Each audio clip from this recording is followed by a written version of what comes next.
Hello and welcome to my fourth video.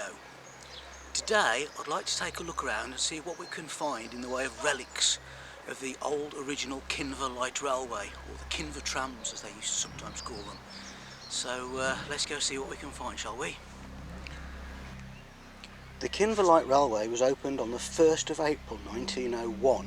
It was operated by the Dudley, Stourbridge and District Electric Tram Company until 1904, when ownership changed to the Birmingham and Midland Tramways Limited. Then in 1912 they changed their names to the Birmingham District Power and Traction Company. By all accounts the line was extremely successful, carried visitors into Kinver by their thousands. In fact, on the Whitsun Monday 1903 it actually carried 14,000 passengers in one day. Unfortunately, its fortunes changed as the First World War came along.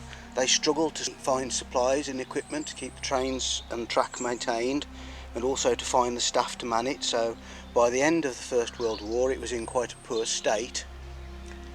After the war, interest increased in bus and road traffic, and gradually the buses stole away all the business from the trams, forcing it to eventually close on the 1st of March 1930, when it simply became uneconomical to operate it any longer. When South Staffs Water built their pumping station here in 1938, unfortunately they pretty much obliterated any remains of the old Kinver terminus. The embankments that you can see here at this point are actually much later flood defences built to protect us from the Stour.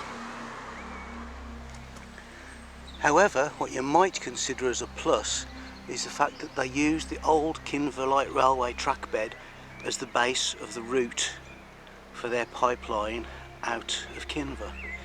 This means that of course it was left largely intact, although I do understand that on the downside South Staffs would never permit a railway to be reconstructed on it because of concerns over damage to their pipeline. Only a short distance from the Kinver terminus you can actually find this culvert here where the track bed crosses over a small stream or brook. If you look carefully you can see the handrails there through the undergrowth and the culvert itself going underneath the railway. There are several places along the route where you can still spot the original course of the tramway. You can see the hedge line there running along there. That's the course of the track bed across, and just past the horse there you might just see a junction box on the water pipeline there as well. The tramway had to cross the Stour several times in this section. The river tended to meander a bit around here. Unfortunately, as far as I know, the last of the bridges was removed in the 1970s, and all that remains now are the abutments, and also you can see where they were because of the South Staffs pipeline, this being the first one that I came to just before the Hyde. Here's the next bridge, or rather the remains of it. We can get a bit closer to that in a moment. I'll show you from there. So here we can get a closer view of the abutment of the old bridge there, and once again you've got South Staffs pipeline to show us where it used to go, over that way. So here we are at one of the few places where you can actually stand on the former track bed of the Kinver Light Railway. As I say, we're just approaching the Hyde right now. Now I don't know why, but this is one of my favourite spots where you can see that the tramway used to come through here. It used to cross the road here, continue in that direction, over private property by the way, towards the tram depot.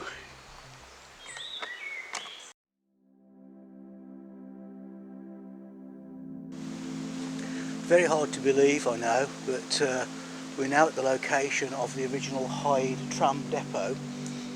The tram company used to use this for winter storage of surplus stock and also for minor repairs.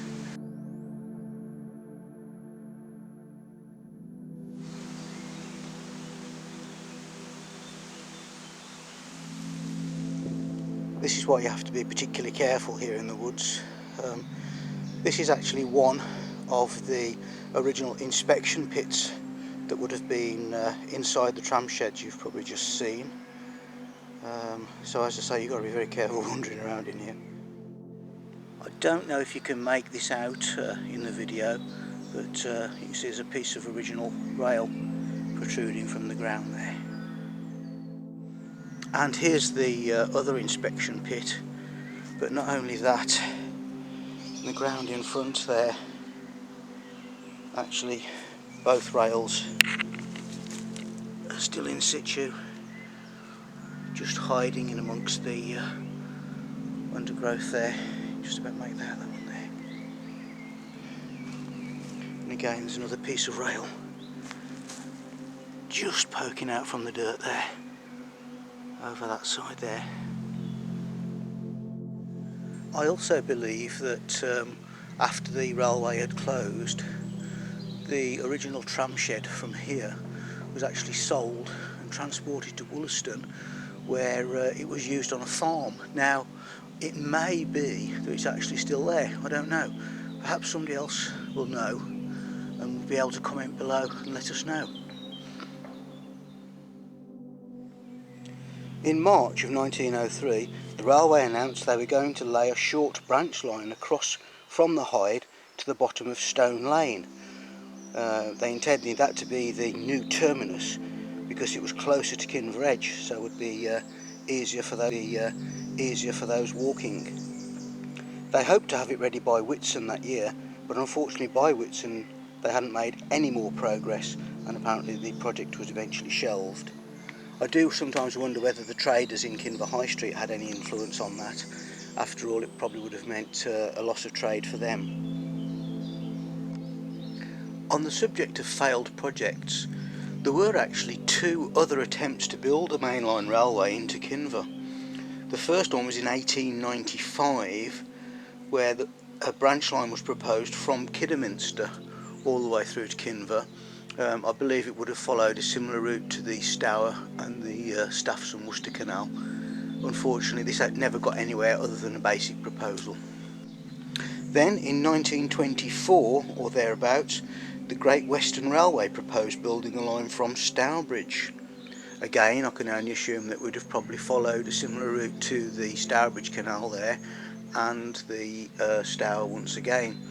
But yes, once again, this one failed too. Returning then to the Kinver Light Railway, you can now look at or see the line of trees there in the distance.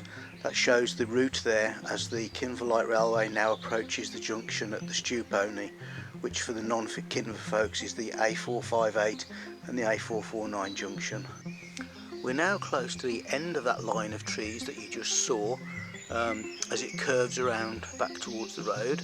And you can see here where the pipeline is, where the tramway would have crossed the Stour again as it curved around to come back in line. You can see where it would head down towards where the cars park at the side of the road, and it would then cross over the A449 and head off towards Wollaston. Well, here we are at the Stewpony, and it is amazing to see this here relic that has survived. It's survived there over 90 years now since the railway closed. It survived the demolition of the original Stewpony, it survived the demolition of the later Stewpony, and the building of these now new flats and houses here. It's actually one of the original poles that held the power cables up for the trams. We're now on the A458 between the Stewpony and Wollaston. Back in the early 1900s the road would have been much narrower, and the trams used to run along the verge there to our left. As you move around, they continued along towards Wollaston in that direction, now on the right. In this early photograph, I'm just outside the Forester's Arms. You can see where the tram would have rejoined the road, basically, with the tram tracks in the road now. And looking down that view, you can see where the tram power poles have been replaced by modern street lighting now.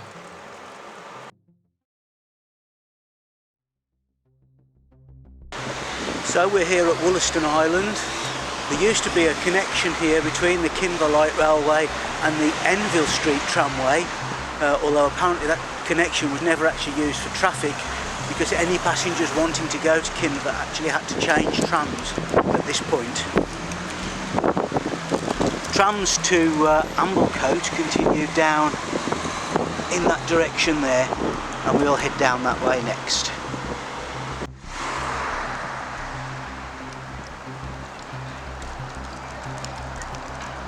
Unfortunately, this is about as close as I can get to a comparison for you for this location, but this is basically the end of the line. This is the Amblecote terminus for the tram.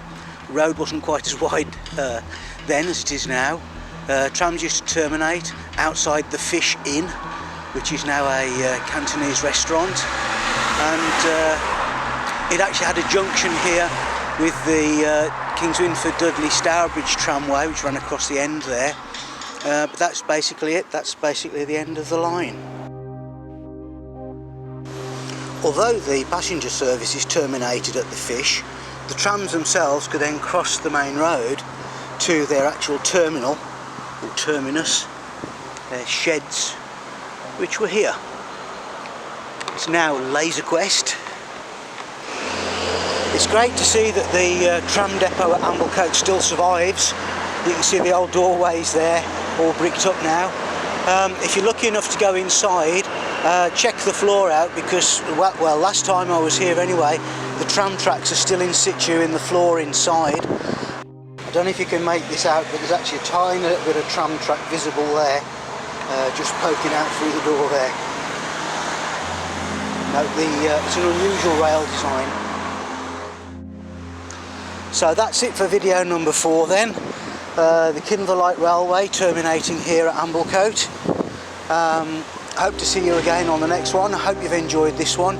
If you have, please leave me a like if you can. If you can subscribe, all the better. If you want to leave comments, or even if you want to leave a dislike, please feel free to do so. Be nice to see you again next time. Bye for now.